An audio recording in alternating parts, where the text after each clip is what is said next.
তোমার মৃত্যুর সময় তোমাকে সবাই কোলে করিয়া গোসল দিয়ে দিবে। আহারে আত্মীয় স্বজন একের পর এক আসবে তোমাকে দেখার জন্য। এ বাবা বন্ধুরা যুবক ভাই কথাগুলো খেয়াল করে শুনো। এমন এক সময় আসবে বাবা তোমাকে আমাকে আপন বন্ধু বান্ধব গোসল দেওয়ার জন্য রেডি হয়ে যাবে। তোমার আবার কাপড়ের কাপড় আলার জন্য কেউ কেউ বাজারে যাবে। আহারে গায়ের মধ্যে তো সুন্দর পোশাক পরিধান করলাম, ওই সুন্দর পোশাক খানা আমার মেয়েও রাখবে না, আমার ছেলেও রাখবে না, নিজের স্ত্রীও রাখবে না। আত্মীয় স্বজন যারা আছে সবাই বলবে কিসি দ্বারা ওই পোশাকটা কাটিয়া দেয়। আবার এত সুন্দর জামাটা কেসি দ্বারা কাটিয়া কাটিয়া আহারে ঘরের মধ্যে স্মৃতি হিসাবে রাখবে না।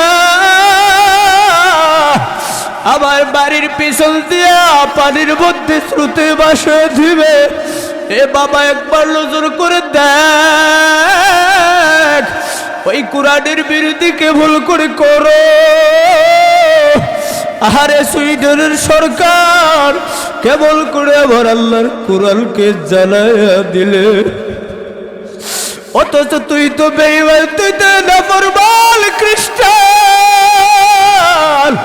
মুসলমানের সন্তান যদি দুনিয়ায় কোনো ভালো করে আহারে মৃত্যুর পরে কবরের মধ্যে জ্বালায়া দেয়, কিন্তু তুই বেঈমান মরতে দেরি হবে। তোর আত্মীয় স্বজন দুনিয়ায় রাখা অবস্থায় জ্বালা দেবে, জুড়ে বলি ঠিক না? আরে বাবারা বন্ধুরা যুবক ভাই কথাগুলো খেয়াল করে রাখো রে বাবা। একবার যদি কোরআনের বিরোধী করার জন্য ইচ্ছা হয়, ওই কবরের কথা একবার চিন্তা করো, আহারে মরণের কথা একবার চিন্তা করো। এত সুন্দর করে বিল্ডিং বানাইলাম, নিজের সন্তানের ভবিষ্যতে শান্তির জন্য দেশ চাইরা প্রবাসে যাইলাম। আরে অনেক বাবা নিজের সন্তানকে খাওয়ানোর জন্য, সন্তানের ভবিষ্যতে শান্তি দেওয়ার জন্য প্রবাস থেকে মালাকুল মউত ধরা দেয়। আরে যুবক ভাই দেখো, তোমার আবার সমবয়সী কত যুবক ভাইয়ের লাশ প্যাকেট করিয়া বাংলার জমিনে আসে। এই বিল্ডিং অট্টালিকা আবার কিছু না, আরে আমার লাশটা বিদেশের জমিন থেকে আসার পর কেউ আমার লাশটাকে ঘরে ঢুকাইলেন। এত লক্ষ লক্ষ টাকা খরচ করিয়া ঘর বানাইলাম, কিন্তু ঘরের মধ্যে আমাকে একবার লাশটা ঢুকাইলেন। আত্মীয় স্বজন সবাই বলবে দেরি করবা না, সন্তানটা 3 দিন হয়ে গেল লাশ ফুলে গেছে। কেউ বলবে বাঁশবাগানে যাও, খাটির ব্যবস্থা টুকরা টুকরা করে বাঁশটাকে ফেলে দাও। আরে কেউ যাবে আমার জন্য মার্কিন কাপড় কেনার জন্য, কেউ যাবে আমার জন্য চিরস্থায়ী ঘর অন্ধকার কবরটা সাজানোর জন্য। এ বাবা যুবক ভাই যারা নামাজ পড়ো না, যারা আল্লাহর কোরআনের অমান্য করো, পায়ে ধরে বলছি বাবা একবার ওই কবরটাকে চোখ বন্ধ করে দেখো। কত নিজের সন্তানরা নিজের বাবা কাঁধের মধ্যে করিয়া কান্দে কান্দে রোলা। আরে নিজের ওই সন্তানটা একবার আব্বু বলিয়া কোনো ঘরে জায়গা দেয় না। বাবা এতদিন আমার জন্য প্রবাসী টাকা পয়সা ইনকাম করলো, আজকে বাবাকে সন্তানও জায়গা দেয় না। স্ত্রীর কথা শুনিয়ে সন্তান মায়ের উপর আঘাত করলো, যে স্ত্রীর ভালোবাসে পড়িয়া সন্তান তোমার বাবার উপর আঘাত করলা। আরে ওই স্ত্রী পর্যন্ত আবার জায়গা দেলা, ঠিক না? ও বাবা বন্ধুরা যুবক ভাই পায়ে ধরে বলতে চাই, এই দুনিয়া আপনি আমার জন্য চিরস্থায়ী নয়। আমার নিজের বাবা বলবে সন্তানের জন্য কবরটা খনন কর। আরে বাবা আমার লাস্টে কাঁধের মধ্যে করিয়ে চোখের পানি পালাইয়া আমাকে জানাজার মাঠে নিয়ে যাবে।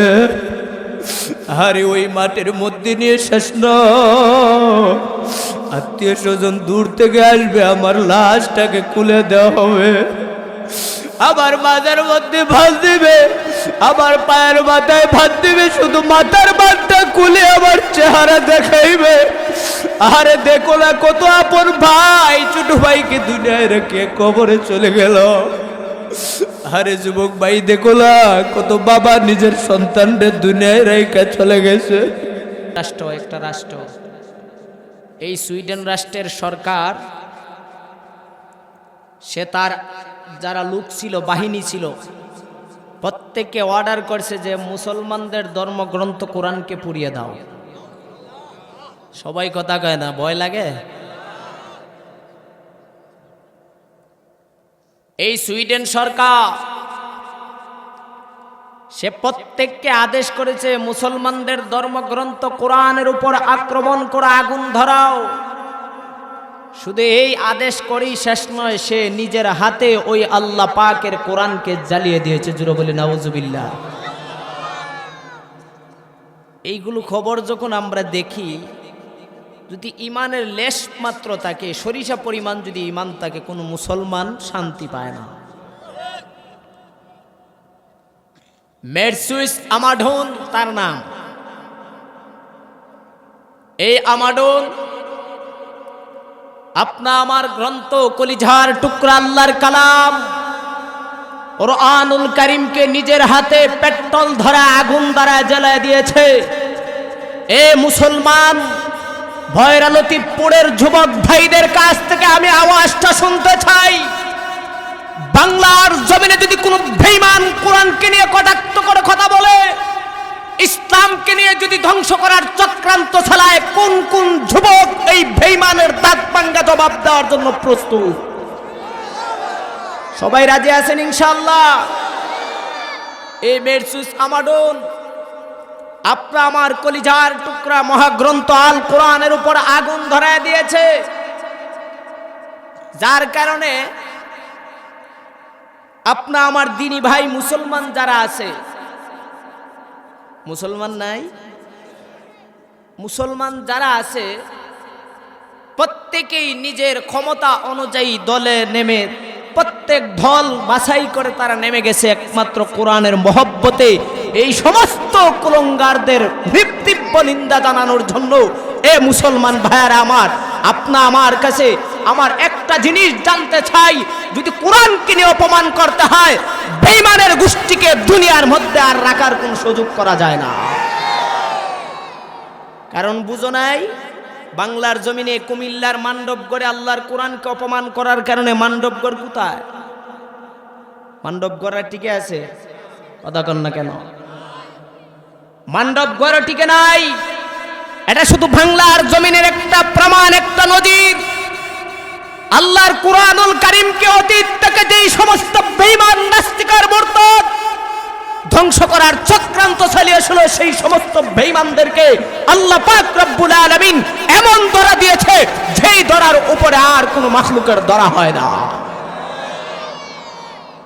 কোরআনের বিরোধিতা যারা করছে, একের পর এককে আল্লাহ এমন চেঁচা দিয়েছে আর কোমর সোজা করে দাঁড়াইতে পারে না। টাকলা মুরাদের অবস্থা দেখেন নাই? কথা কয় না কেন? রাষ্ট্রীয় ধর্ম ইসলাম আমি মানি না। টাকলা মাথা চুল নাই, তুমি মানলেই কি না মানলেই কি? কথা কন না।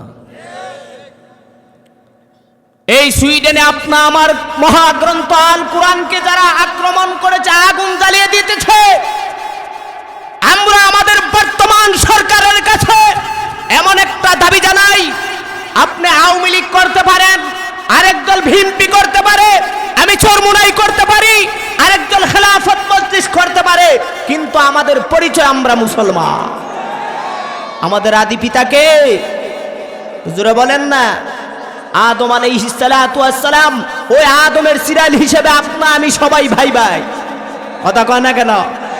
আপনা আমি ভাই ভাই, আমার ভাইয়ের উপর আঘাত করবে, দুঃখ লাগবে না। কিন্তু যখন দেখা যাবে আমার ধর্মের উপর, ইসলামের উপর আঘাত করেছে বেঈমান সমস্ত মুসলমান, সুন্নি ওয়াহাবির এইগুলো আপনা আমার ধন্দগুলো সব কিছু বাদ দিয়া কোরআনের মহব্বতে আহলে হক উলামায়ে কেরামের সঙ্গে এক হয়ে জীবন দিতে কে কে প্রস্তুত আছি? আল্লাহ আমাদের সবাই রেখো।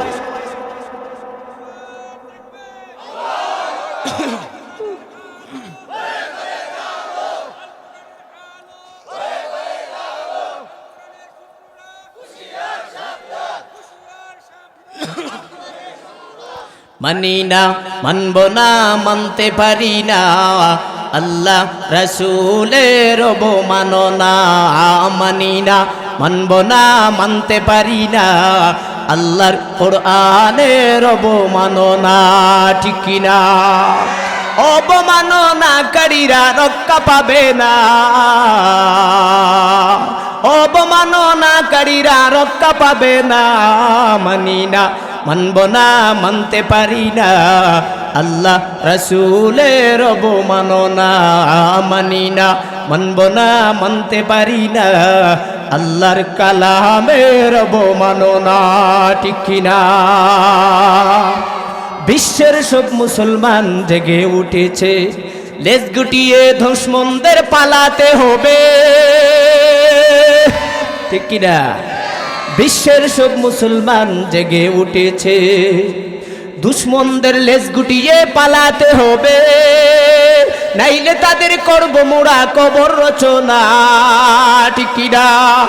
নাইলে তাদের করব মোরা কবর রচনা। মানি না, মানব না, মানতে পারি না, আল্লাহর কালামের অবমাননা।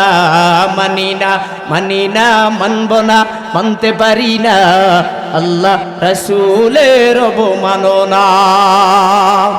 সুইডেনেরই রাষ্ট্রেতে কোরআনে আগুন। ঠিক কি না? সুইডেনেরই রাষ্ট্রেতে ভাই কোরআনে আগুন, এর জন্য দায়ী থাকবে মেরসুস পালাডুন। ঠিক কি না?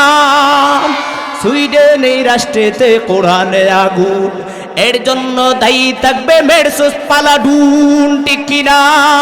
বুশের মতো জুতা খাইতে দেরি হবে না। ঠিক কি না বলে? ঘুষের মতো জুতা খাইতে দেরি হবে না। মানি না, মানব না, মানতে পারি না, আল্লাহর কালামের অবমাননা। মানি না, মানব না, মানতে পারি না, আল্লাহ রাসূলের অবমাননা। অবমাননাকারীরা রক্ষা পাবে না। ঠিক কি না? অবমাননাকারীরা রক্ষা পাবে না। মানি না, মানব না, মানতে পারি না, আল্লাহ রাসূলের অবমাননা। মানি না, মানব না, মানতে পারি না, আল্লাহর কালামের অবমাননা। ঠিক কি না? কোরআনের উপর বিরোধিতা করবে আর দলের মহব্বতেই কোরআনের দুশমন হবে, এমন মুসলমান আমাদের লাগবে না। তো আসতে কোন কেন? কারণ জীবন দিতে বাধ্য হয়। আমার ইসলামের জন্য জীবন বিসর্জন দেওয়া যাবে, কিন্তু জীবনের জন্য ইসলাম কোরআন বিসর্জন দেওয়া যায় না। সবাই কথা কন না কেন? প্রয়োজনে যদি কোরআনের মহব্বতে জেলের তালার মধ্যে ঢুকতে হয়, জেলের কারাগারে আমরা ঢুকতে রাজি আছি ইনশাআল্লাহ। কোরআনের মহব্বত দিয়ে আমাদের ফাঁসির কাস্টে তুলতে হয়, ফাঁসির মঞ্চে তুলতে রাজি। কিন্তু কোন বেঈমান কোরআন কিনে কটাক্ষ করবা, ইসলাম কিনে কটাক্ষ করবা, বাংলার একটা মুসলমান জেগে থাকলে বেঈমানদের পালানোর সুযোগ দেওয়া হবে না ইনশাআল্লাহ। রাজি আছেন তো ইনশাআল্লাহ? কে কে রাজি আছেন? আল্লাহ আমাদের সবাইরে কবুল করুন। কি তাহলে আপনার স্লোগান দিয়ে কিছু বুঝি না। বর্তমানে মুসলমানরা আর এইভাবে নীরব থাকার কোনো সময় নেই। ঠিক না? আরেকটা নিউজ, যারা যুবক ভাই আছেন তারা তো দেখছেনই, কিন্তু যারা মুরব্বী বাবা আছেন টাচ মোবাইল চালাইবে দূরের কথা, দেখতেই পারে না। না এমনও বাবা যে কইতে কিতা করে সত্যি দিনে হালি শুধু টিভা টিভি করিতে কিতা বুঝে কথা কন না কেন? ও বাবা, এটা সবার জন্য ভালো না, আবার সবার জন্য খারাপও না। যারা ভালোর নিয়তে চালায় সে ভালো কিছু দেখতে পায়, আর যারা খারাপের নিয়তে চালায় সে যা কিছু দুনিয়ার খারাপই এগুলার মধ্যে পাওয়া যায়। কথা কোন না ঠিক কিনা? আপনা আমার দিনী ভাই, হয়তো রক্তের আত্মীয় না হইতে পারে, মাওলানা রাফিকুল ইসলাম মাদানী চিনছেন? কি অপরাধ ছিল? ডাকাতির মামলা। হ্যাঁ, এই কথা বলেছিলাম আমি ব্রাহ্মণবাড়িয়া নোয়াগড় এক মাহফিলে। নোয়াগাঁও মদিনাতুল উলুম আল ইসলামিয়া মাদ্রাসার শেষ দিনের তফসিরে আমি ছিলাম, প্রধান অতিথি, বয়ান করেছি। এই বয়ানটা ছাড়তে দেরি, আমার বয়ানটা ব্লগ দিতে দেরি হয় নাই। কি করতে নাই? ব্লগ দিতে কোনো দেরি হয় নাই। মতলব হলো, যদি এই কথা শুনে তাইলে আমরা দোষী। বর্তমানে যে ফেসবুকও চালান, ফেসবুকে যে বাহির করছে হ্যাঁ আসলে মুসলমান প্রেমিক নয়। কথা কন না কেন? যদি মুসলমান প্রেমিক হইতো তাহলে তো দিনের মহব্বতে দিনের কথাগুলো প্রচার করত। আজকে হক কথা বলেন, আপনার ফেসবুক থেকে আপনার আইডিকে ব্লক করা হয়। কথা কন না কেন? এর প্রমাণ আমি নিজে। নিউজ ইসলামিক মিডিয়া আপনি ঢুকে দেখেন, জহিরুল ইসলাম সিদ্দিকী নিউজ মিডিয়া, এটার মধ্যে দেখবেন পেজের মধ্যে তারা আমার বয়ানটা ডাইরেক্ট ব্লক করছে। কিসের জন্য? আমি রাফিকুল ইসলাম মাদানীরে নিয়ে একটু কথা বললাম। হয়তো রাফিকুল ইসলাম মাদানী আমার আত্মীয় স্বজনের মধ্যে কেউ না হইতে পারে, এই মাওলানা রাফিকুল ইসলাম মাদানী হয়তো আমার আপন ভাই না হইতে পারে, কিন্তু আদম আলাইহিস সালাতু ওয়াস সালামের আদি পিতা হিসেবে সন্তান, আল মুসলিম আখুল মুসলিম, মুসলমান মুসলমান হিসেবে আমার ভাই। কথা কন না কেন?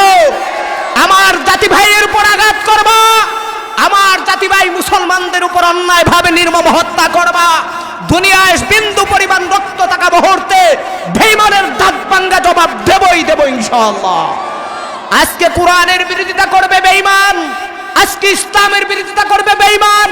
হয়তো কট্টরপন্থীদের কোনো জবাব না দিতে পারো, কিন্তু যারা কোরআন প্রেমিক, কিন্তু যারা মুসলমান, যারা চরমরাই করে, যারা হেফাজত করে, যারা খেলাফত করে, আল্লাহু আলা কোনো বান্দা থামবে না ইনশাআল্লাহ। প্রয়োজনে মাঠের ময়দানে রক্ত বিলিয়ে দেবে, তারপরে কোরআনের অপমান করবে না। কথা কন না কেন? কয় মোল্লার গোষ্ঠী একদল মরছে আর একদল জেলের কারাগারে, কত শান্তি। কয়নি না? কয় না? একদল মরছে কারাগারা, যারা উলামায়ে কেরাম আছেন চিনেন, আমাদের মাথার মুকুট আহমদ শাহ শফি সাহেব হুজুর গেছেন না?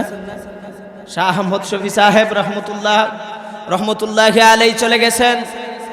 আমাদের হবিগঞ্জের গৌরব উস্তাদুল উলামা আল্লামা শাইখে হবিগঞ্জি হুজুর চলে গেছেন।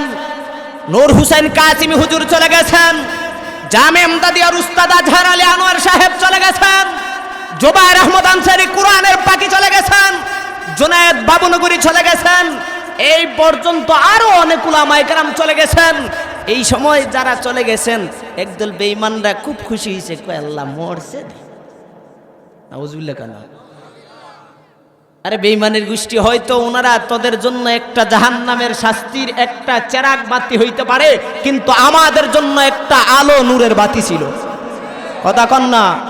হয়তো তোদের জন্য তোদের জানের চাইতে বেশি দুশমন ছিল, আমাদের জন্য আমাদের এক একটা চেরাগ ছিল, যাদের উসিলা আল্লাহ পাক রব্বুল আলামিন এই দুনিয়ার জমিনে রহমত দিয়েছে। যাদের উসিলায় বেঈমান কোরআনের দুশমন, ইসলামের দুশমনকে প্লেট ভরা এবার আল্লাহ নিয়ামত খাওয়াইছে। আর একদল কয় কি, যেগুলা আছিল এগুলারে আবার আমরা কারাগারে ঢুকাই রাখছি। এর নিচে যারা আছে বর্তমানে স্বাধীনভাবে, এইগুলো আমরা কমিটিতে যারা আছি একটু চিপায় রাখতেছি। আসেনি না? না, কারাগারে যারা ঢুকছেন এরা তো পাওয়ার কথা বলতে পারে না, যদিও বলে তারপরে তারা নিজে নিজে। কিন্তু যাদেরকে তারা স্বাধীনভাবে ছাড়ছে, যেমন মনে করেন উলামায়ে কেরাম, মাদ্রাসার উস্তাদ বা মসজিদের ইমাম, এদের মধ্যে যারা যারা এদের সঙ্গী সাথী আছে, এরা কই কি এদেরকেও আমাদের আইনের আওতার মধ্যে রাখছি। মতলব কি, হুজুর সবাই ভালো, কিন্তু যদি কোরআনের পক্ষে ইসলামের পক্ষে হক কথা কয়, পরের দিন ইমামতি টিকে না। কথা কয় না কেন? পরের দিন ইমামতি টিকে না, কয় হুজুর তো ভালো ছিল, কিন্তু এখন তো রাজনীতি করে। হ্যাঁ, কয়নি না? কয় না? রাজনীতি আসছে কোথায় থেকে? খলিফাতুল মুসলিমিন উমর রাদিয়াল্লাহু তাআলা আনহু রাজনীতি করেন নাই? এই কথা বলেন না কেন? সুলাইমান আলাইহিস সালাতু ওয়াস সালাম কি দেশ শাসন করেন নাই? কথা কন না। সুলাইমান আলাইহিস সালাম কি বেঈমান ছিলেন না পয়গম্বর নবী ছিলেন? তাহলে বেঈমানের গোষ্ঠী তোদের এত জ্বালা কেন? হ্যাঁ, রাজনীতি তো এসেছে উলামায়ে কেরাম থেকে শুরু করে সাহাবায়ে কেরাম থেকে শুরু করে পয়গম্বর নবী পর্যন্ত। এখন উলামায়ে কেরাম হক কথা কইলেই রাজনীতি, আর তোমরা কইলেই কুরমা ফুলাও না। কথা কেন? তারা করতে পারবে, তাদের জন্য খুব ভালো, কিন্তু উলামায়ে কেরাম কই কি আপনার মোল্লা মুসল্লি পরের গুলো খাইন, অযথা ছিলেন কেন? খাইন আর ঘুমাই। হ্যাঁ, সব উলামায়ে কেরাম ভালো হইতো যদি এদের বিরুদ্ধে হক কথা না কইতো। বুঝেন নাই? আজকে মামুনুল হক সাহেব, রাফিকুল ইসলাম মাদানী, সাখাওয়াতুর রাজি, আল্লামা মুফতি সাইদি, মুফতি আমির হামজা, তারা জেলে ঢুকতে হইতো না যদি তারা উচিত কথা না কইতো। কথা আসতে কোন কেন? আজকে হক কথা উচিত কথা কওয়ার কারণে অন্যায় ভাবে উলামায়ে কেরামকে কারাগারে ঢুকানো হচ্ছে। তবে আমরা জানিয়ে দিতে চাই, যেই সমস্ত মাতব্বর আর বিচারক সাধারণ কিছু টাকার মহব্বতে, টাকার লোভে বিচারটাকে গুড়াইয়া একদম অসহায় মানুষটাকে দোষী সাব্যস্ত করো, আজকে তারা নিজের ক্ষমতার লোভে একজন অন্যায় ভাবে উলামায়ে কেরামকে কারাগারে ঢুকাইতেছো। আমরা স্পষ্ট ভাষায় জানিয়ে দিতে চাই, হয়তো এই বাংলার জমিনে হয়তো সহায় মানুষের সামনে পাশে দাঁড়ানোর কেউ নাই, হয়তো উলামায়ে কেরামের পক্ষে দাঁড়ানোর মতো কেউ নাই, তবে একদিন আসতেছে, এই দুনিয়ার সেই দুনিয়া নয়, এমন একটা দিন আসতেছে, এমন একটা সময় আসতেছে যেই দিন উলামায়ে কেরাম স্বয়ং আল্লাহ রাব্বুল আলামিনের সামনে দণ্ডায়মান হবে। আর সমস্ত কোরআনের বিরোধী, ইসলামের বিরোধী, কোরআনের বিরোধী যারা আছে, বেঈমানদের বিরুদ্ধে আল্লাহর পক্ষ থেকে আল্লাহর পয়গম্বর, আল্লাহ তাআলার রাসূলের উম্মতরা আল্লাহর সামনে দণ্ডায়মান হয়ে বেঈমানদের বিরুদ্ধে নালিশ করবে। সেই দিন বেঈমানরা পালানোর আর সুযোগ হবে না ইনশাআল্লাহ। সেই দিন অসহায় মানুষ আল্লাহর সামনে দণ্ডায়মান হয়ে নালিশ করবে। আজকে যেমন করে তার সাথী না থাকার কারণে তোমরা অন্যায়ভাবে তাকে দোষী সাব্যস্ত করতেছো, অন্যায়ভাবে বিচারটাকে গোড়ায় দিয়ে তার উপর আক্রমণ করতেছো, কাল কিয়ামতের ময়দানে অসহায় হক্কানি উলামায়ে কেরাম, অসহায় মুমিন মুসলমান, অসহায় আল্লাহর রাসূলের উম্মতরা আল্লাহর দরবারে নালিশ করবে। সেই দিন বুঝা যাবে রাজনীতি কিসকো কাতে হে। কথা কন্যা ঠিক কিনা? সেই দিন বুঝা যাবে। বেঈমানের গোষ্ঠী এখন বুঝো না। রাস্তায় যদি এখান থেকে মনে করেন ইটনার রাস্তায় যাবে, রাস্তাটা একটু নিরিবিলি, বুঝে থাকলে জবাব দিবেন যে কোরআনের বিরোধী করে, অথচ মুসলমানের সন্তান, ঠিক না? ইসলামের ক্ষতি ভাই, বেঈমানরা যা কিছু করতেছে এর চাইতে বেশি ক্ষতি করতেছে আমাদের নামদারি মুনাফিক মুসলমানরা। নামদারি মুনাফিকরা ইসলামের ক্ষতি বেশি করতেছে। যদি এখান থেকে রাস্তায় উঠে দেখবেন নিরিবিলি সময় লা ইলাহা ইল্লাল্লাহ সুবহানাল্লাহ লা ইলাহা ইল্লাল্লাহ এগুলো পড়ে, ঠিক না? অথচ কোরআনের বিরোধী করে, কিন্তু যখন বিপদে পড়ে, আরে শরীরটা না পাক, এখন যদি আমি এইভাবে চলতেছি, কেউ নাই, রাত্রেবেলা মানুষ যাবে দূরের কথা, দিনের বেলা যাইতেই ভয় পড়ে, কিন্তু হঠাৎ করে আমি এইদিকে বাইকে বাইকে আসলাম, এখন কি করতে হবে? হঠাৎ করে স্মরণ কয়, ওই আম্মাই কইছিলা ফতমি ইউনুস পড়লে বিপদ থেকে আল্লাহ হেফাজত করে। যাই হোক, এতদিন তো কোরআনের বিরোধী করলাম, এতদিন তো মোল্লা মুসল্লির বিরোধী করলাম, তাহলে এখন একটু আল্লাহর তসবিহ পড়ে হয়তো এটার খাতিরে মাফ করো, ঠিক না? আসেনি না? ভাই, হে ভাই, তুমি কোরআনের বিরোধী করো, বিপদে পড়লে আল্লাহর নাম নিতে পারো, অথচ যখন তোমার বিপদ সরে যায় মোল্লা মুসল্লির বিরোধী করো। আসেনি না? নাই এমন? আসেনি না? নাই? যেমন করে একটা নিরিবিলি রাস্তার মধ্যে আল্লাহর নাম ছাড়া তুমি যেমন করে বাঁচতে পারো না, এই জিনের তাপ্পর থেকে তুমি যেমন করে হেফাজত থাকতে পারবে না, যেমন করে তোমার এই নিরিবিলি রাস্তার মধ্যে নেতার নাম নিলে জিনে তোমাকে ক্ষতির করবে না, যেমন করে তোমার এই নির্বিলি রাস্তার মধ্যে তোমার প্রধানমন্ত্রীর নাম নিলে শান্তি হবে না। এ মুসলমান, টিকতদ্রুপভাবে কোরআনের বিরোধী করে, ইসলামের বিরোধী করে বাংলার জমিন থেকে খবরে যাইবে, সেই দিন আল্লাহ তাআলার আযাব আর গজব থেকে বেঈমান তোমাকে কেউ রক্ষা করবে না। কথা কন্যা ঠিক কি না? সেই দিন আর কেউ বাঁচাইতে পারবে না, একমাত্র বাঁচাইবে কে? আর যদি আল্লাহর হুকুমের অমান্য করে থাকো, সেই দিন চেঁচা খাইবা, পিঠের মধ্যে তেল দিয়ে রাখো। কথা কন্যা লা ইলাহা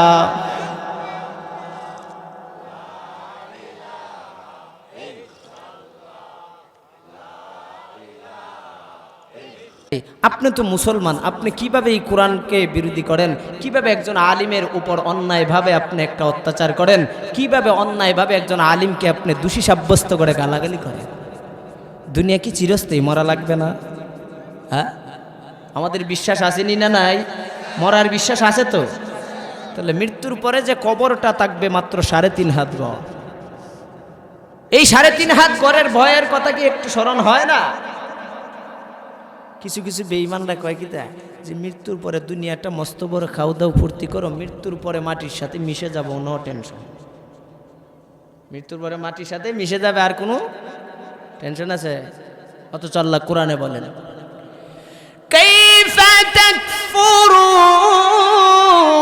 বিল্লাহি ওয়া কুনতুম আমওয়াতান ফাআহইয়াকুম সুম্মা ইউমীতুকুম সুম্মা ইউমীতুকুম সুম্মা ইউহয়ীকুম সুম্মা ইলাইহি তুরজাউন।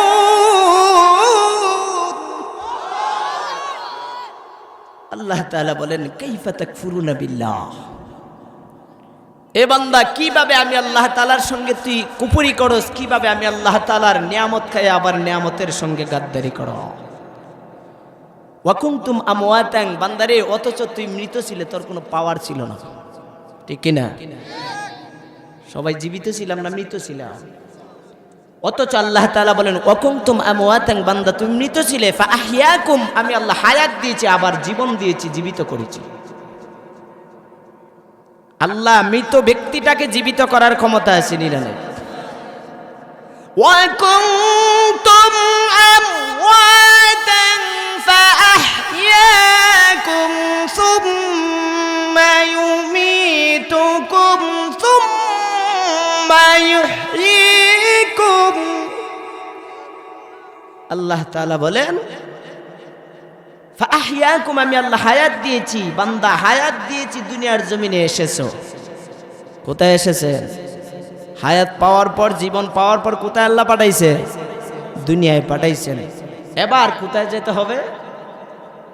সুম্মা ইউমীতুকুম সুম্মা ইউহয়ীকুম সুম্মা ইলাইহি তুরজাউন। আল্লাহ তাআলা বলেন সুম্মা ইউমীতুকুম, অতঃপর তোমাদের আবার মৃত্যু আমি আল্লাহ দেব। এর প্রমাণ দুনিয়াতে মানুষ যারা জীবিত আছে মৃত্যু হয় না, কবরের মধ্যে গেলে আবার জীবিত। আল্লাহ এটি বুঝান সুম্মা ইউমীতুকুম সুম্মা ইউহয়ীকুম, মৃত্যু দেব অতঃপর আবার তোমাদেরকে জীবিত করব। জীবিত কইরে তোমাদেরকে কবরের মধ্যে বিছনা দিব তা না, সুম্মা ইলাইহি তুরজাউন, আমি আল্লাহ তাআলার সামনে দণ্ডায়মান করব। কার সামনে? যারা কোরআনের বিরোধী করো একবার ওই কথাটা খেয়াল কইরো যে যদি আমি আর কবরে যাওয়াই লাগে, আল্লাহর সামনে যদি যাই কি নিয়ে আমি যাব, ঠিক কিনা? ভাইরা আল্লাহ তাআলা বলেন গোলাম ফাআহইয়াকুম, আমি আল্লাহ তাআলা তোমাদেরকে হায়াত দিলাম। ওই হায়াত দিয়ে শেষ নয় বান্দারে, আল্লাহ তাআলা সূরা মুলকের মধ্যে বলেন আল্লাযী খালাকাল মাউতা ওয়াল হায়াতা লিয়াবলুয়াকুম, জোরে বল আল্লাহু আকবার। الذي خلق الموت والحياة ليبلوكم أيكم أحسن عملا।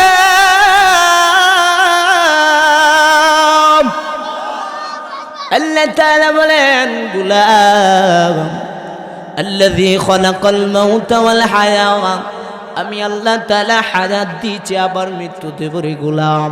ওই হায়াত থেকে শুরু করে বান্দা মরণ পর্যন্ত আমি আল্লাহ যে 50 বছর 60 বছরের জিন্দেগি বান্দা তোমাদেরকে দান করলাম, ওই দুনিয়ার ওই জায়গাটা তোমাকে অযথা ঘোরার জন্য নয়, অযথা বান্দা চলাফেরা করার জন্য নয়। আল্লাহ তাআলা বলেন গোলাম আমি ওই সময়টা দিয়েছি লিয়াবলুয়াকুম, একমাত্র পরীক্ষা করার জন্য। সুবহানাল্লাহ। কি করার জন্য? পরীক্ষা করার জন্য। কে পাঠাইছে? আমার প্রাণের ভাইরা, বাবারা, এ ভাইরার যুবক ভাই, আল্লাহ বলেন পরীক্ষার জন্য পাঠাইলাম। হে গোলাম, কি পরীক্ষা করব? আল্লাহ রাব্বুল আলামিন বলেন আইয়ুকুম আহসানু আমালা। ও গোলাম, আমি আল্লাহ প্রেরণ করেছি পরীক্ষা করে দেখব আমার কোন কোন বান্দারা, আমার কোন কোন গোলাম ভালো নেক আমল করে। সুবহানাল্লাহ। ভালো নেক আমলের দাম কম না বেশি? তাহলে আল্লাহ দেখবে কে কত বড় ক্ষমতাশালী, দেখবে কে কত বড় বিল্ডিং এর মালিক, এটা দেখবেনি। কে কত বড় শক্তিশালী, কে কত বড় মাতব্বর, ওইগুলো আল্লাহ দেখবে না। আল্লাহর নবী বলেন আল্লাহ তাআলা বান্দার কোন সুরতের দিকে তাকায় না, বান্দার চেহারার দিকে আল্লাহ নজর করেন না। আল্লাহ তাআলা একমাত্র নজর করে বান্দা তোমার কলবের দিকে। সুবহানাল্লাহ। যদি নিয়তটা ভালো থাকে, কলবের মধ্যে যদি আল্লাহকে সন্তুষ্ট করার নিয়তে এসে থাকো, সাধারণ 2 রাকাত নামাজও যদি আল্লাহ তাআলাকে খুশি করার জন্য বান্দা করতে পারো, আল্লাহর নবী বলেন ওই সময়টাকে আল্লাহ উসিলা বানাইয়া বান্দার জিন্দেগির গুনাহগুলো মাফ করে দিবে। ভাইরা আমার, বন্ধুরা, এ কোরআনের দুশমন যারা যারা করো, ইসলামের দুশমনী যারা যারা করো, হে ভাই বন্ধু, তোমাদের পায়ে ধরে বলতে চাই, এই দুনিয়া তোমার আমার জন্য কোন স্থায়ী নিবাই, ঠিক কিনা? দুনিয়াটা আমাদের জন্য চিরস্থায়ী নয়, দুনিয়াটা আমাদের জন্য কোন স্থায়ী জিন্দেগি জুড়ে, বলেন ঠিক কিনা? ও মুসলমান, যারা কোরআনের বিরোধী করো, ইসলামের বিরোধী করো, আপনার পায়ের মধ্যে ধরে বলি, ও বাবা গো, একবার মাথাটা বালিশের মধ্যে কান লাগায় চেষ্টা করো। এখন যদি মারা যায়, আহারে, এখন যদি দুনিয়া থেকে আমার জানটা চলে যায়, এখন যদি মালাকুল মউত আজরাইল এসে আমার জীবনটা কেড়ে নেয়, এ কোরআনের বিরোধী ভাই, এখন যদি এই দুনিয়া থেকে মালাকুল মউত এসে আমার জানটাকে এইভাবে খামসা মেরে বের করে নেয়, একবার তাকায় দেখো না, তোমার নিজের ছেলে, তোমার নিজের মেয়ে, তোমার নিজের স্ত্রী, মা বাবা পর্যন্ত কেউ সাথী হবে? কথা বলেন। এ ভয়ের ভাই বন্ধুরা, মুরব্বী বাবারা, পর্দার অন্তরালের মা, একবার নজর করে দেখুরে মা, এই বাড়ির মধ্যে এসেছ, তোমাকে বিয়ে করিয়া তোমার স্বামী বউ সাজায় আনছে, ঠিকই সুন্দর করে ওই জামাই সাজিয়া শ্বশুর বাড়ি যায়, ও মা, তোমাকে বউ বানাইয়া সুন্দর রঙিন কাপড় পরাইয়া বাড়ির মধ্যে ঢুকায়। এমন একদিন আসবে রে মা, এমন একদিন আসবে রে বোন, তোমাকে বউ বানায় কবরে নিয়ে যাবে। তোমার মৃত্যুর সময় তোমাকে সবাই কোলে করিয়া গোসল দিয়ে দিবে। আহারে, আত্মীয় স্বজন একের পর এক আসবে তোমাকে দেখার জন্য। এ বাবা, বন্ধুরা, যুবক ভাই, কথাগুলো খেয়াল করে শুনো। এমন এক সময় আসবে বাবা, তোমাকে আমাকে আপন বন্ধু বান্ধব গোসল দেওয়ার জন্য রেডি হয়ে যাবে। তোমার আবার কাপড়ের কাপড় আলার জন্য কেউ কেউ বাজারে যাবে। আহারে, গায়ের মধ্যে তো সুন্দর পোশাক পরিধান করলাম, ওই সুন্দর পোশাক খানা আমার মেয়েও রাখবে না, আমার ছেলেও রাখবে না, নিজের স্ত্রীও রাখবে না। আত্মীয় স্বজন যারা আছে সবাই বলবে, কিসি দ্বারা ওই পোশাকটা কাটিয়া দেয়। আবার এত সুন্দর জামাটাকে চিতার কাটিয়া কাটিয়া আর ঘরের মধ্যে স্মৃতি হিসাবে রাখবে না, আবার বাড়ির পিছন দিয়া পানির মধ্যে স্রোতে বাসা দিবে। এ বাবা একবার নজর করে দেখ, ওই কোরআনের বিরোধী কেবল করে করো। আহারে সুইডেনের সরকার কেবল করে আবার আল্লাহর কোরআনকে জ্বালায়া দিলে, অথচ তুই তো বেঈমান, তুই তো নাফরমান খ্রিস্টান। মুসলমানের সন্তান যদি দুনিয়ায় কোনো ভালো করে, আহারে মৃত্যুর পরে কবরের মধ্যে জ্বালায়া দেয়, কিন্তু তুই বেঈমান, মরতে দেরি হবে। তোর আত্মীয় স্বজন দুনিয়ায় রাখা অবস্থায় জ্বালায়া দেবে, জুড়ে বলি ঠিক না? আরে বাবারা, বন্ধুরা, যুবক ভাই, কথাগুলো খেয়াল করে রাখো রে বাবা। একবার যদি কোরআনের বিরোধী করার জন্য ইচ্ছা হয়, ওই কবরের কথা একবার চিন্তা করো, আরে মরণের কথা একবার চিন্তা করো। এত সুন্দর করে বিল্ডিং বানাইলাম, নিজের সন্তানের ভবিষ্যতে শান্তির জন্য দেশ চাইরা প্রবাসে যাইলাম। আরে অনেক বাবা নিজের সন্তানকে খাওয়ানোর জন্য, সন্তানের ভবিষ্যতে শান্তি দেওয়ার জন্য প্রবাস থেকে মালাকুল মউত ধরা দেয়। আরে যুবক ভাই, দেখো তোমার আবার শুভ বয়সী কত যুবক ভাইয়ের লাশ প্যাকেট করিয়া বাংলার জমিনে আসে। এই বিল্ডিং অট্টালিকা আবার কিছু না, আরে আমার লাশটা বিদেশের জমিন থেকে আসার পর কেউ আমার লাশটাকে ঘরে ঢুকাইলেন। এত লক্ষ লক্ষ টাকা খরচ করিয়া ঘর বানাইলাম, কিন্তু ঘরের মধ্যে আমাকে একবার লাশটা ঢুকাইলেন। আত্মীয় স্বজন সবাই বলবে দেরি করবা না, সন্তানটা 3 দিন হয়ে গেল, লাশ ফুলে গেছে। কেউ বলবে বাঁশবাগানে যাও, খাটির ব্যবস্থা, টুকরা টুকরা করে বাঁশটাকে ফেলে দাও। আরে কেউ যাবে আমার জন্য মার্কিন কাপড় কেনার জন্য,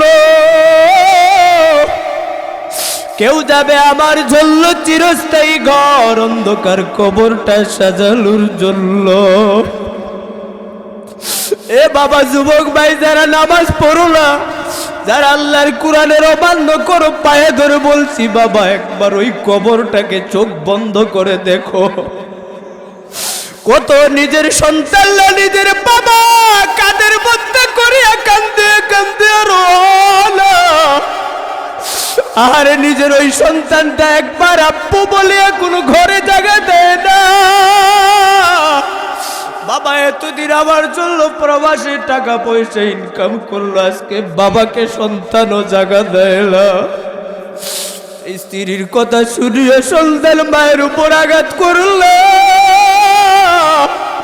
যে স্ত্রীর ভালোবাসে পড়িয়া সন্তান তোমার বাবার উপর আঘাত করলা, আরে ওই স্ত্রী পর্যন্ত আবার জায়গা দেলা, ঠিক না? ও বাবা, বন্ধুরা, যুবক ভাই, পায়ে ধরে বলতে চাই, এই দুনিয়া আপনি আমার জন্য চিরস্থায়ী নয়। আবার নিজের বাবা বলবে সন্তানের জন্য কবরটা খনন কর। আরে বাবা আবার লাস্টে কাঁধের মধ্যে করিয়ে চোখের পানে পালাইয়া আমাকে জানাজার মাঠে নিয়ে যাবে। আরে ওই মাঠের মধ্যে নিয়ে শেষ নয়, আত্মীয় স্বজন দূর থেকে আসবে, আমার লাশটাকে খুলে দেওয়া হবে, আবার মাথার মধ্যে ভাত দিবে, আবার পায়ের মাথায় ভাত দিবে, শুধু মাথার ভাতটা খুলে আবার চেহারা দেখাইবে। আরে দেখো না, কত আপন ভাই ছোট ভাইকে দুনিয়ায় রেখে কবরে চলে গেল। আরে যুবক ভাই, দেখো না, কত বাবা নিজের সন্তানদের দুনিয়ায় রেখে চলে গেছে। যেই বাবাকে গালি দিলে সন্তান নিজে ভাত খায় না, এই দুশ্মনের কাছে যতটুকু পর্যন্ত পরিশোধ না নেয়, আজকে ওই সন্তানে বাবারে জায়গা দেয় না, ওই বাবার লাশটা খুলে দেওয়া হবে। আত্মীয় স্বজন একের পরে কাশবে, দেখবে চোখের পানি পালাইয়া জড়াইবে, আর চোখের পানি পালায় কাঁদবে আর বলবে বন্ধু কই। আর আজকে বন্ধু জন্মের বিদায় নিয়ে নিল, আমার সন্তান আমাকে আব্বু আব্বু বলে ডাকবে, অথচ যেই সন্তানের জন্য নিজে না খাইয়া কানা খাওয়াইলাম, সেই দিন আব্বু বলে ডাকলো আর জবাব দিব না। আরে আম্মু আম্মু বলে ডাকবে, ওই মেয়ে কোনোদিন আম্মু বললেও মার জবাব দিবে না। এ বাবা, যারা যারা দুনিয়ার মধ্যে একবার দেখেছো, ওই নিজে জানাজা পড়িয়া কবরে নিয়ে যায়, ওই কবরের মধ্যে নিয়ে আল্লাহ তাআলার বান্দারে সুন্দর করে কাটি বিছায় দেয়। আর যে ঘরের মধ্যে আমি ঘুমানোর জন্য কত মকবল বিছাল, আমি ঘুমানোর জন্য কত আরামের কম্বল, আমি ঘুমানোর জন্য কত সুন্দর করে মশারি টানায় ঘুম পাড়া, আর আজকে ওই কবরে আমাকে নেওয়ার জন্য কোনো কম্বল নাই। এই কঙ্কর শীতের মধ্যে শুধু মাটি আর মাটি, যেই মাটির কবর চতুর্দিকে মাটি,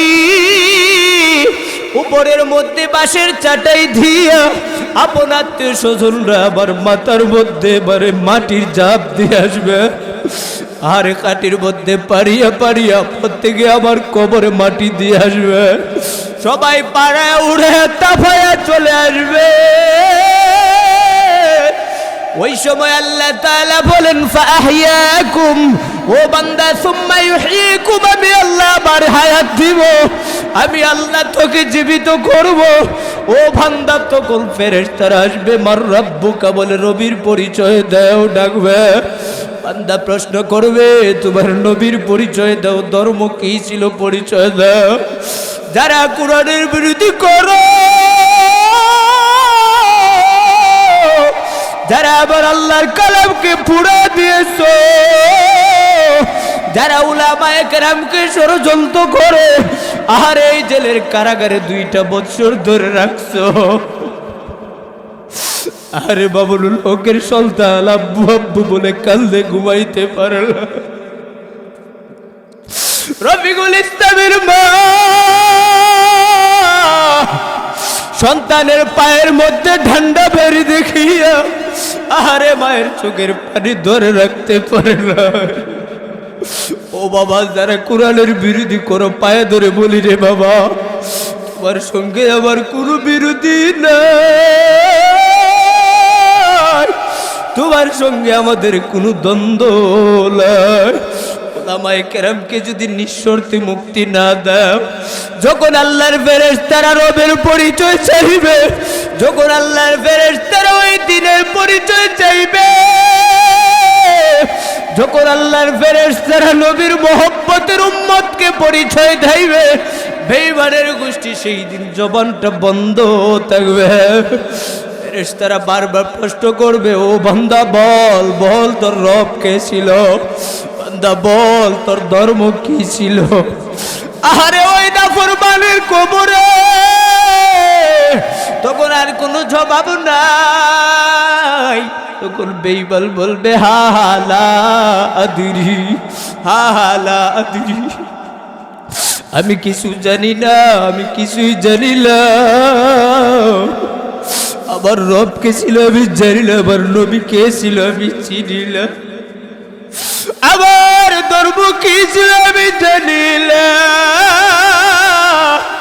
বাবারে, কোরআনের বিরোধী করে মৃত্যুর পরে সেই দিন কবরে আর শান্তি পাবে না। বাবা, যদি শান্তি পেতে চাও, ও বন্ধুরা, যদি শান্তি পেতে হয়, আল্লাহ ওয়ালার উলামায়ে কেরামের মহব্বত অন্তরে ঢুকাও। আল্লাহর জান্নাতের মধ্যে যদি ঢুকতে হয়, নবীর মহব্বত, নবীর আখলাকবান হয়ে যাও। বাবা, যদি ঢুকতে হয়, ওই কবরের কথা একবার চিন্তা করো, যতদিন নামাজ কাজা করেছো ওই নামাজটা পূরণ করো। বাবা যতদিন নবীর সুন্নতি দাড়ি কাটিয়ে আঘাত করেছো, ওই সুন্নতি দাড়িগুলো এখন থেকে তওবা করে রাখো, কারণ আবার আল্লাহ সার দেয় ছেড়ে দেয় না। আল্লাহ তাআলা কোরআনের মধ্যে বলেন, লা তাকনাতু মির রাহমাতিল্লাহ, ও বান্দা আমি আল্লাহর রহমত থেকে নৈরাশ হবি না, আমি আল্লাহর রহমত থেকে বান্দা তুই কখনো বঞ্চিত হবে না। বান্দা এখনো যদি কোরআনের বিরোধী করো, আমার কোনো গালি দেই না, ইসলামের বিরোধী করো বাধা নাই, তবে বান্দা এখনো সময় আছে, এখনো সময় আছে, তাওবা কর। উলামায়ে কেরামের বিরোধী করছো, বাধা নেই, এখনো সময় আছে, তাওবা কর। আল্লাহর মহব্বত, উলামায়ে কেরামের মহব্বত অন্তরে ঢুকাও, দেখবা যদি তওবা করার মতো করো, আল্লাহ তোমার অতীতের গুনাহগুলো মাফ করে দিবে। আর জোরে বলি সুবহানাল্লাহ।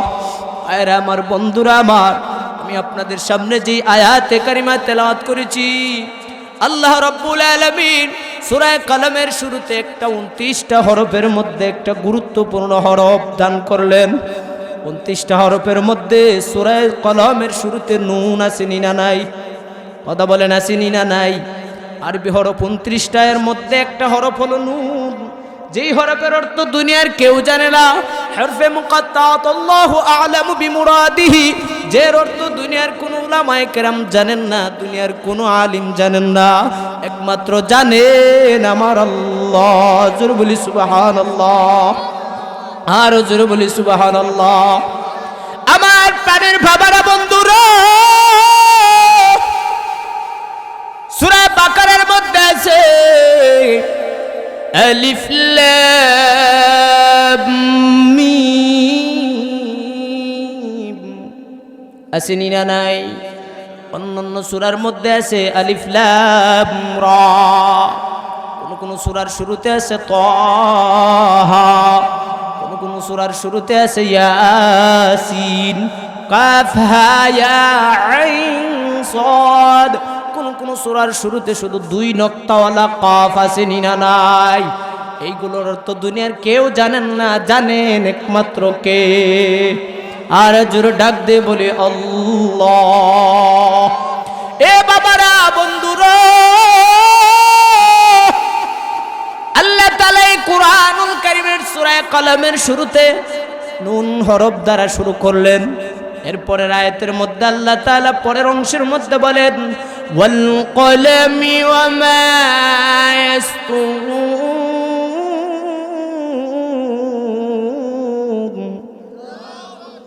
আল্লাহ তাআলা ওই কলমের কসম খাইছেন।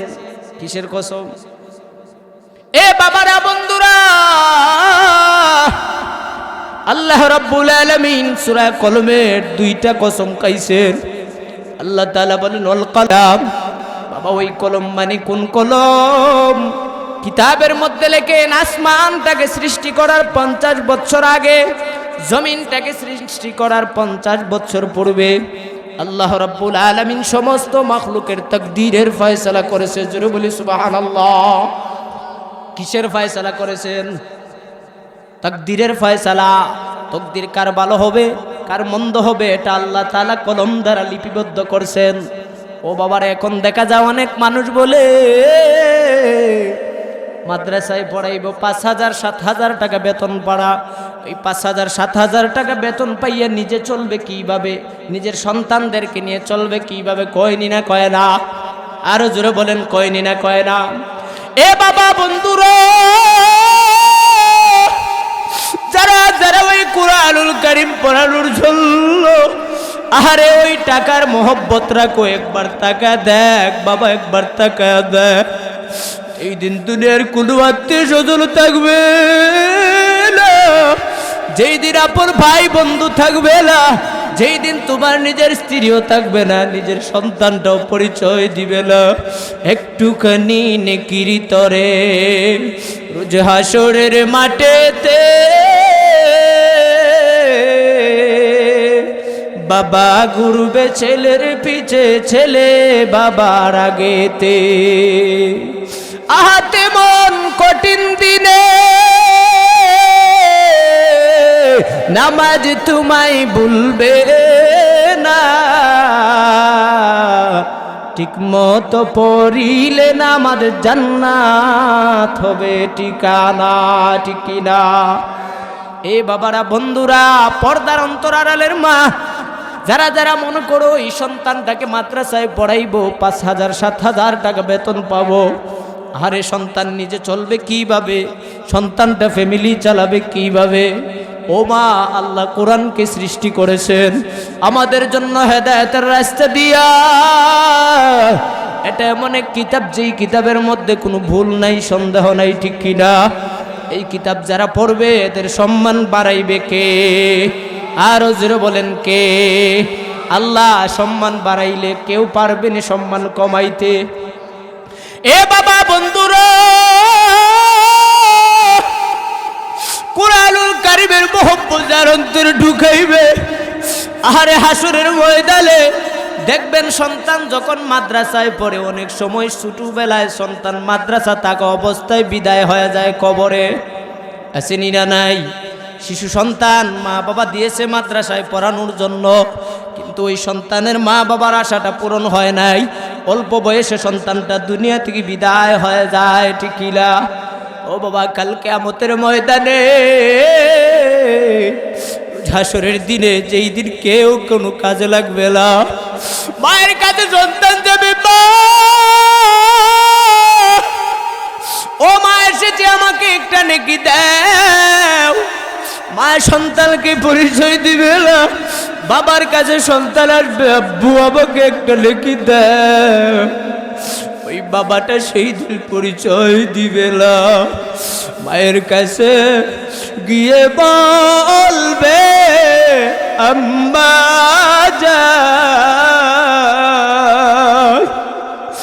একটা নেকি দিয়া আমার বাঁচাও প্রাণ, একটা নেকি দিয়া আমার বাঁচাও প্রাণ। মায়ে বলবে, কে গো তুমি, চিনিলা দুনিয়াতে সন্তান আমার ছিল না, দুনিয়াতে সন্তান আমার ছিল না। বাবার কাছে গিয়ে বলবে, আব্বা জান, একটা নেকি দিয়া আমার বাঁচাও প্রাণ। বাবা বলবে, কেরে তুমি চিনিলা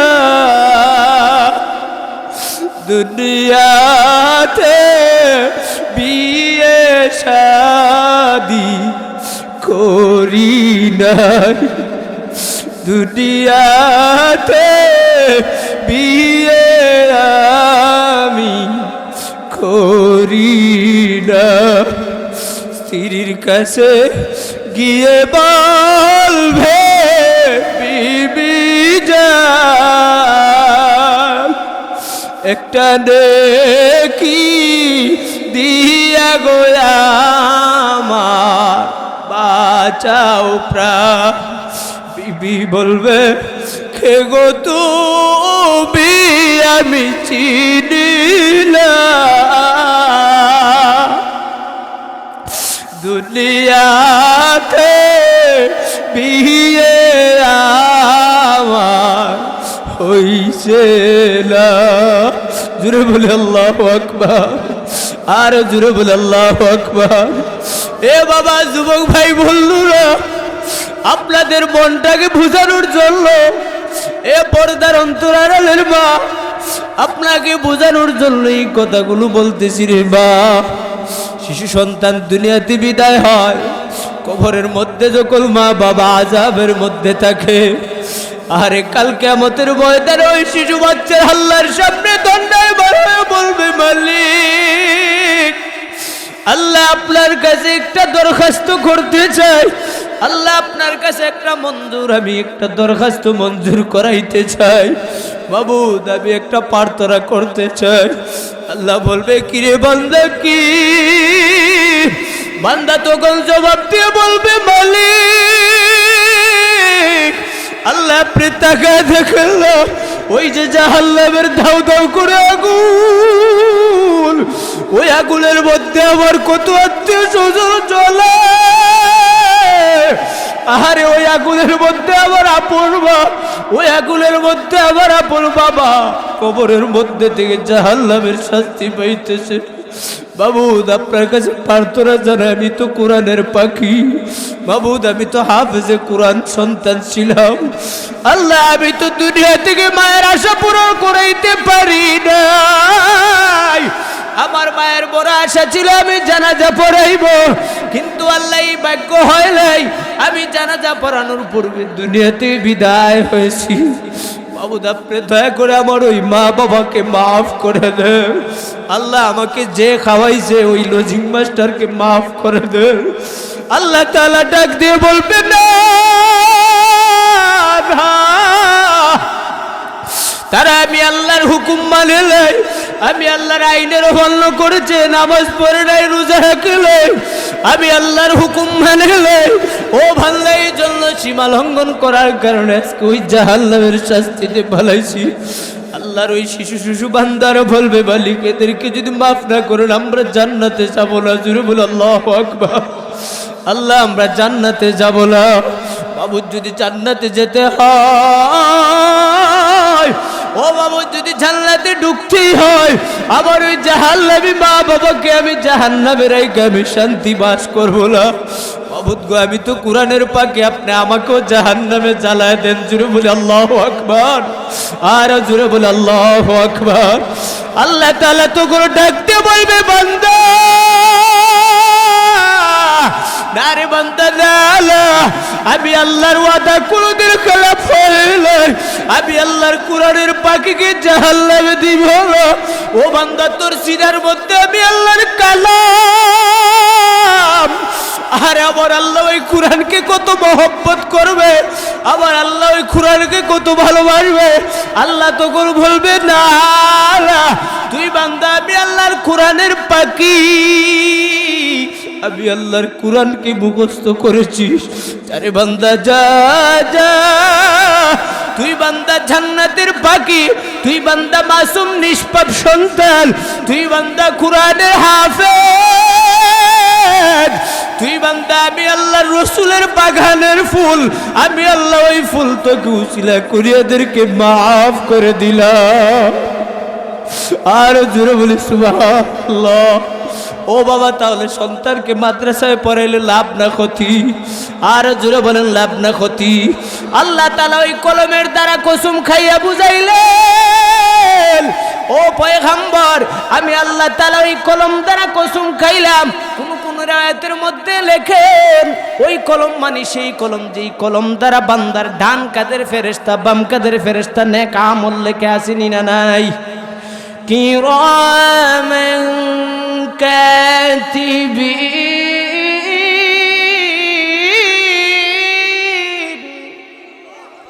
আল্লাহ তাআলা জানা দেন বান্দা ওই কলম মানে সেই কলম যেই কলমের মাধ্যমে ফেরেশতারা নেকি লেখে, যে ফেরেশতারা ওই কলম মাধ্যমে তুমি বান্দার গুনাহ যুক্ত করে, শুধু ওইগুলো দিয়ে শেষ নয়, ওয়ামা ইয়াসতুরুন। আল্লাহ তাআলা বলেন কলম দ্বারা যা কিছু লেখা হচ্ছে বা যা কিছু লিপিবদ্ধ করা হয়েছে ওইগুলোর কসম খাইয়া আমি আল্লাহ আপনার নবীকে কি বলি, আল্লাহ তাআলা জানা দেন মা আনতা বিনি'মাতি রাব্বিকা বিমাজনুন।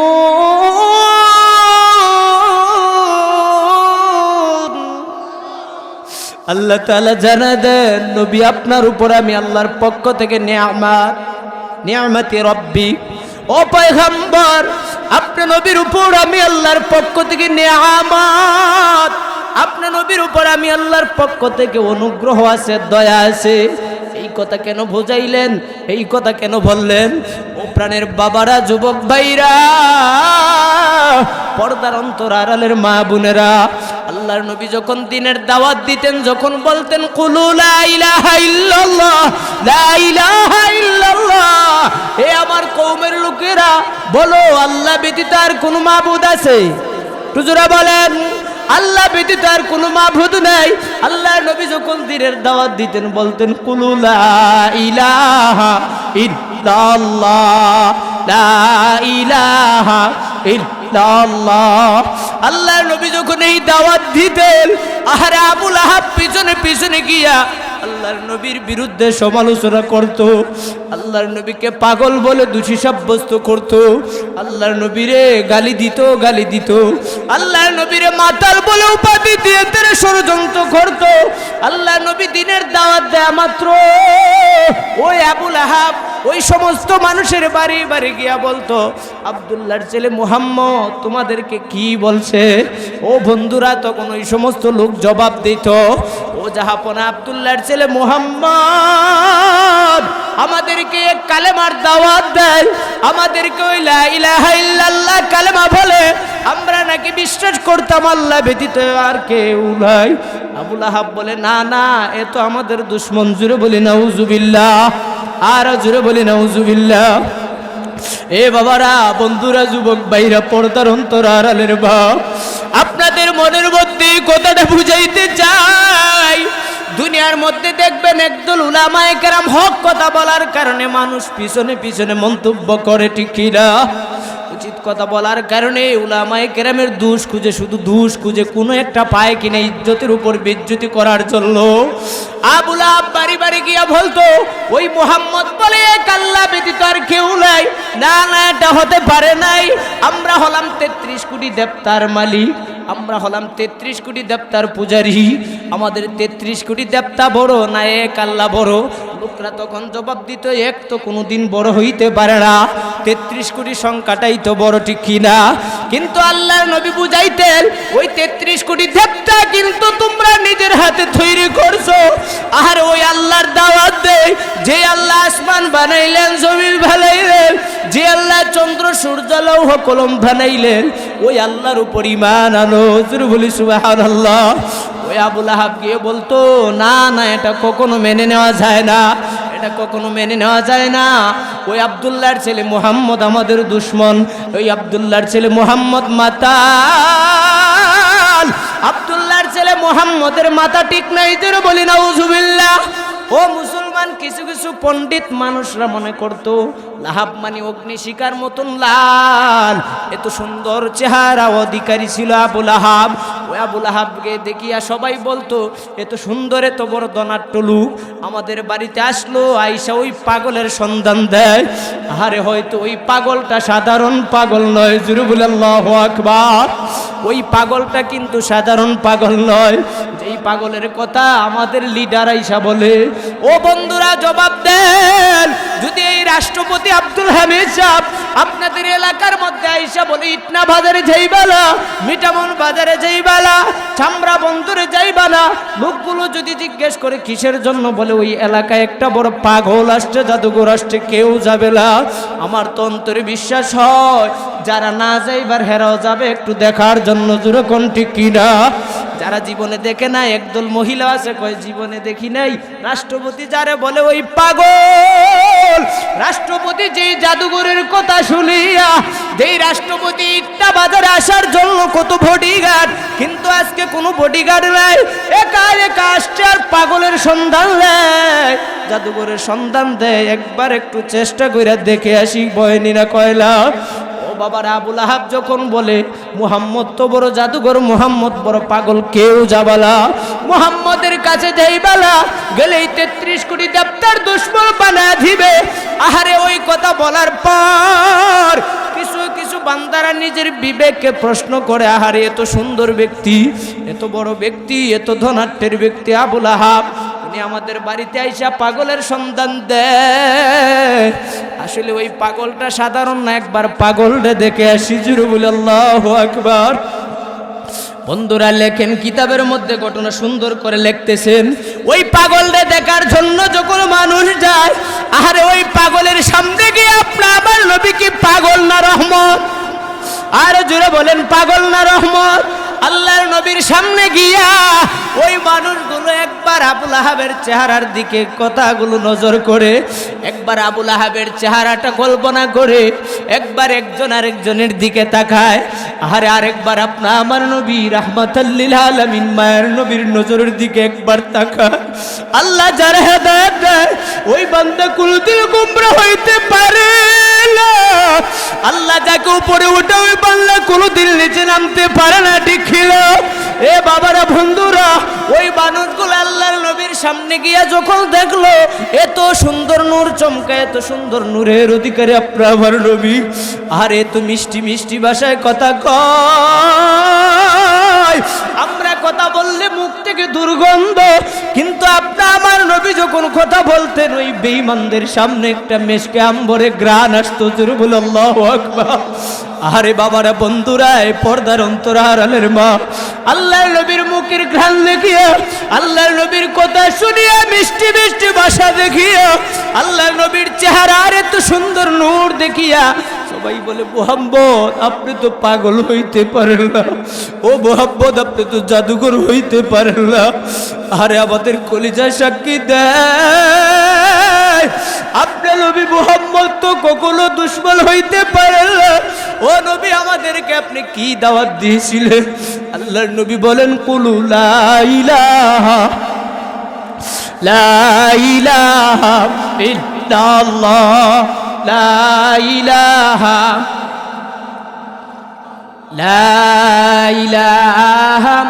ইল্লাল্লাহু মুহাম্মাদুর রাসূলুল্লাহ সাল্লাল্লাহু আলাইহি ওয়াসাল্লাম। আমার প্রাণের ভাইরা বন্ধুরা, আল্লাহর নবী যখন এই দ্বীনের দাওয়াত দেওয়া শুরু করলেন, ওই বেঈমানের গোষ্ঠী আল্লাহর নবীর সামনে গিয়া নবীর চেহারা দেখিয়া কথাবার্তা শুনিয়া বলে, ও মুহাম্মদ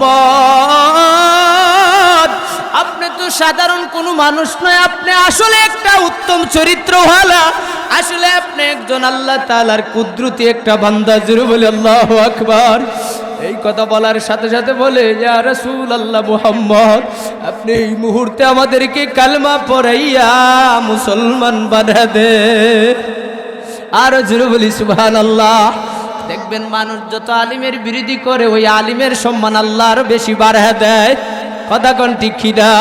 আরে এই ছোট শিশু না রাফিকুল ইসলাম মাদানিকে সবাই চিনত না, আরে আজকে জেলের মধ্যে ঢুকানোর কারণে যেই এলাকার মানুষ চিনত না, নামে আজকে অনেকেই চিনে, কথা কয় ঠিক কিনা? যারা জীবনে দেখে নাই আজকে কারাগারে নেওয়ার কারণে সবাই দেখতে পায়। ও বাবার আল্লাহ তাআলা এই জন্য বলেন, নবী গো নিয়ামতি রব্বিক, আপনি নবীর উপর আমি আল্লাহর পক্ষ থেকে নিয়ামত আসে, অনুগ্রহ আসে। আপনি নবীকে যারা পাগল বলে, আপনি নবীকে যারা মাতাল বলে, ইয়া রাসূলুল্লাহ ইয়া হাবিবাল্লাহ, ওগো আল্লাহর রাসূল আপনি নবীকে যারা মাতাল বলে, জাদুঘর বলে, সে নিশ্চয়ই মাতাল, সে নিশ্চয়ই পাগল, কোনো সন্দেহ নাই, জোরে বলি সুবহানাল্লাহ। তাহলে যারা উলামায়ে কেরামকে পাগল বলে, আসলে কি আলিম পাগল না জালিম পাগল? আরো জোরে বলেন, আলিম পাগল না জালিম পাগল? আল্লাহর নবী পাগল নাকি আবু লাহাব আবু জাহেল পাগল? আরো জোরে কথা বলেন, আবু লাহাব পাগল নাকি না ভাই? ও মুসলমান ভাইরা আমার, আল্লাহ তাআলা বলেন, ওয়া ইন্না লাকা লাআজরান গায়রা মামনুন।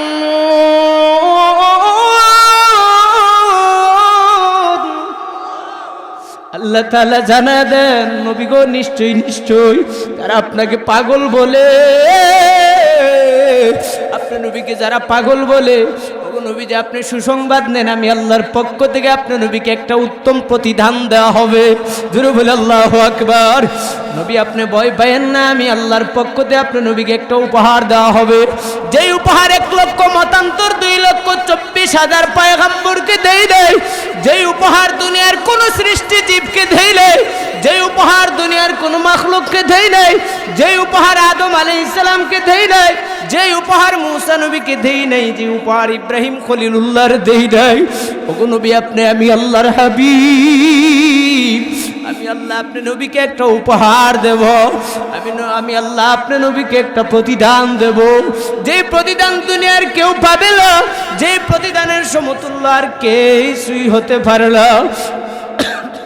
আমার বাবারা, বন্ধুরা, পর্দার অন্তরালের মা, আল্লাহ তাআলা ওই প্রতিদান পরের আয়াতের মধ্যে বলেন, ওয়া ইন্নাকা লাআলা খুলুকিন আযীম।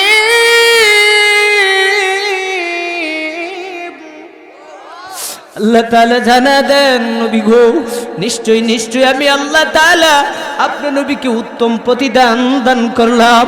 আমি আল্লাহ তাআলা আপনার নবীকে মহা চরিত্রের অধিকারী হিসেবে কবুল করলাম। জোরে বলেন আল্লাহু আকবার। আল্লাহ তাআলা আপনা আমার নবীকে উত্তম চরিত্র দান করলেন। এ বাবারা, চরিত্র তিন প্রকার, একটা হলো হাসান, আর একটা করিম, আর একটা আযীম। এই খুলুকে হাসান আর খুলুকে করিম থেকে খুলুকিন আযীম হলো দাবি। আল্লাহ তাআলা বলেন, নবী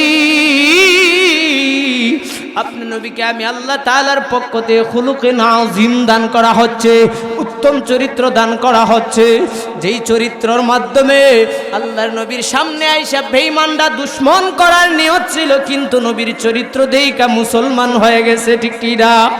এক বুড়ি আল্লাহর নবী রাস্তা দিয়ে যাইতেন, কাটা দিত। আবু জাহেল টাকা দিয়ে ওই বান্দি রাখলো। আল্লাহর নবী যেই দিকে যাইতো ওই নবীর বিরোধী করার জন্য। আহারে বাবারা, বন্ধুরা, হঠাৎ করে দেখা যায় বুড়ি অসুস্থ। আল্লাহর নবী গেলেন বাড়ির মধ্যে দেখার জন্য। আল্লাহর নবী গিয়ে দেখেন ওই মহিলাটা বড় অসুস্থ। নিজের মেয়েটা বুড়ির মাথার মধ্যে পানি ঢালে, নিজের মেয়েটা নিজের মার খেদমত করতেছে। ওই মুহূর্তে আল্লাহর নবী গিয়ে যখন সামনে হাজির হইলেন, ওই মহিলার মেয়েটা বলতেছে, মুহাম্মদ আজকে আমাদের বাড়ির মধ্যে আসলো। আহারে, হয়তো বোঝা যায় মুহাম্মদ আজকে আমার মায়ের দুশমন হয়ে যাবে, হয়তো মুহাম্মদের দুশমনি যে আমার মা করতে, হয়তো আজকে মুহাম্মদ দুশমনি করে এর প্রতিদান নিবে। জোরে কন্যা উযুবিল্লাহ। অথচ আল্লাহর নবী গেলেন মহিলাটাকে দেখার জন্য। এ বাবারা, বন্ধুরা, যুবক ভাই, আল্লাহর নবীর কেমন চরিত্র, কেমন আখলাক ছিল, কেমন নবীর আদর্শ ছিল। এই মহিলা নবীর বিরুদ্ধে করতো, রাস্তায় রাস্তায় দুঃখ দেওয়ার জন্য কাঁটাযুক্ত জিনিস পালায় রাখতো। অসুস্থ হওয়ার দেখার পরে আল্লাহর নবী বলেন, না না, আমি তোমার মায়ের উপর আক্রমণ করার জন্য আসিলে, আমি আজকে তোমার মায়ের উপর আঘাত করার জন্য আসিলে, আমি আজকে এসেছি তোমার মাকে দেখি না, এই জন্য দেখতে আসলাম। ওই মহিলার সন্তানটা ডাক দিয়ে বলে, মুহাম্মদ, আমার মা যদি আপনার বিরোধী করছে, এটা আবু জাহেল টাকা দিয়ে বান্দি বানানোর কারণে। আজকে আমার মা আপনার বিরোধী করে নাই, করতে পারে নাই, যার কারণে আবু জাহেল টাকাও দেয় নাই, যার কারণে আমরা পেটের ভুক নিবারণ করতে পারিলে, আমাদের ঘরের মধ্যে, বাসার মধ্যে খানা নাই, আমাদের ঘরের মধ্যে খাওয়ার মতন কোনো ব্যবস্থার জিনিস নাই। মুহাম্মদ নবী আমার কেমন উত্তম চরিত্রওয়ালা। আল্লাহ নবী বলেন, মা কান্দিও না, আমি এসেছি রাহমাতাল লিল আলামিন হিসেবে। ও মা, দে, বাজারের কি জিনিস লাগবে দে। আল্লাহর নবী নিজে ইচ্ছা কইরা এদের জন্য সদাই নিয়ে বাড়িতে হাজির। ও মুসলমান, তাহলে আমার নবীর আদর্শ ভালো না খারাপ? আমার নবীর চরিত্র ভালো না খারাপ? এই জন্য আল্লাহ তাআলা বলেন, ওয়া ইন্নাকা লাআলা খুলুকিন আযীম। আমি আল্লাহ তাআলা আপনার নবীকে উত্তম চরিত্র দান করলাম, আপনার নবীকে আমি আল্লাহ তাআলা মহান চরিত্রের অধিকারী বানাইলাম। এ বাবারা, বন্ধুরা, সংক্ষেপ করে দিচ্ছি, 5 মিনিটের মধ্যে বয়ান শেষ করে দিব রে বাবা। এই এলাকার মধ্যে যদি একটা যুবকের আখলাক ভালো হয়, এলাকার মধ্যে যদি একটা যুবকের আদর্শবান যুবক হয়, বুঝে থাকলে জবাব দেন, ওই যুবকের সম্মান কমে না বাড়ে? আরো জোরে বলেন, কমে না বাড়ে? ও বাবারা, বন্ধুরা, এমনভাবে সম্মান আল্লাহ বাড়া দেয়, ওই যুবকের খাতির এলাকার মধ্যে আল্লাহ রহমত ডালে। ওই যুবকের আখলাক ভালো হওয়ার কারণে পুরা ফ্যামিলির মধ্যে ইজ্জত আল্লাহ বাড়ায় দেয়। ঠিক কি না? ওই যুবকের আখলাক ভালো হওয়ার কারণে নিজের বংশের একটা সুনাম হয়, নিজের বংশের একটা ইজ্জত বাড়ে। আর যদি যুবকটার আখলাক খারাপ হয়, যদি যুবকটা চরিত্রহীন হয়, যদি যুবকের আদর্শটা ভালো না হয়, তাহলে ওই যুবক দেখা যায় তার নিজের আখলাক ভালো না হওয়ার কারণে, ওই যুবকের চরিত্র খারাপ হওয়ার কারণে পুরো এলাকার মধ্যে একটা দুর্নাম ছড়িয়ে যায়। কথা কোন ঠিক কিনা? এই জন্য বাবারা, বন্ধুরা আমার, আপনার নবীর আখলাক ভালো না খারাপ, ওই নবীর আখলাকে আখলাকবান হইতে কে কে রাজি? নবীর আদর্শে আদর্শবান কে কে রাজি? আল্লাহ আমাদের সবাইকে কবুল করুন। জোরে বলে আমিন, আর জোরে বলে আমিন। আসসালামু আলাইকুম ওয়া রাহমাতুল্লাহি ওয়া বারাকাতুহু।